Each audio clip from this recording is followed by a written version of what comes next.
जब जेब में रुपये हो तो दुनिया आपकी औकात देखती है, और जब जेब में रुपये ना हो तो दुनिया अपनी औकात दिखाती है।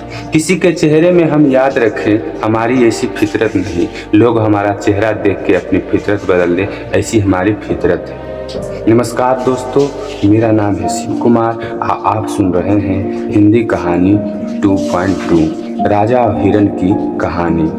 कई वर्षों पहले मगध जनपद नामक एक नगर हुआ करता था। उसी के पास एक घना जंगल था, जहाँ 1000 हिरणों का एक समूह रहा करता था।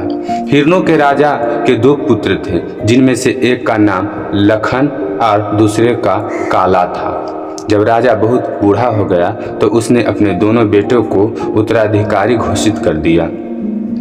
दोनों के हिस्से में 500 हिरने आए। लखन और काला के उत्तराधिकारी बनने के कुछ दिन बाद मगधवासियों के लिए खेतों में लगी फसल काटने का समय आ गया था। इसलिए किसानों ने फसल को जंगली जानवरों से बचाने के लिए खेतों के पास कई तरह के उपकरण लगा दिए। साथ ही खाइयों का निर्माण करने लगे। इसकी जानकारी मिलते ही हिरणों के राजा ने दोनों बेटों को अपने अपने समूह के साथ दूर सुरक्षित पहाड़ी इलाके में जाने के लिए कहा। पिता की बात सुनते ही काला तुरंत अपने समूह के साथ पहाड़ी की ओर निकल गया।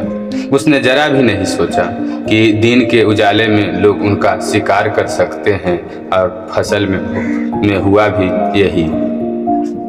रास्ते में कई हिरण शिकारियों को शिकार बन गए। वही लखन बुद्धिमान मृग था।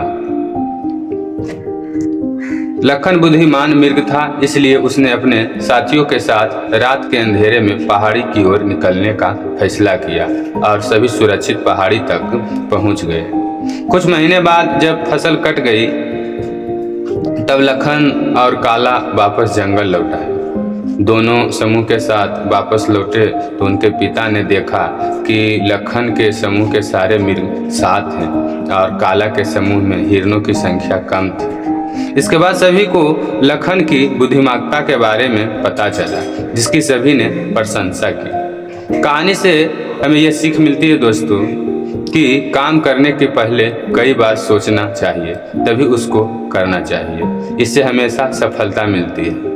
दोस्तों, आज की छोटी सी कहानी यहीं तक रहने देते हैं। हमारे चैनल को सब्सक्राइब करके रखें, बेल आइकन को। इसी तरह कहानी रोज मिलेगी। मोटिवेशन कहानी, प्रेरणादायक कहानी, बुद्धा की कहानी और बच्चों की कहानी।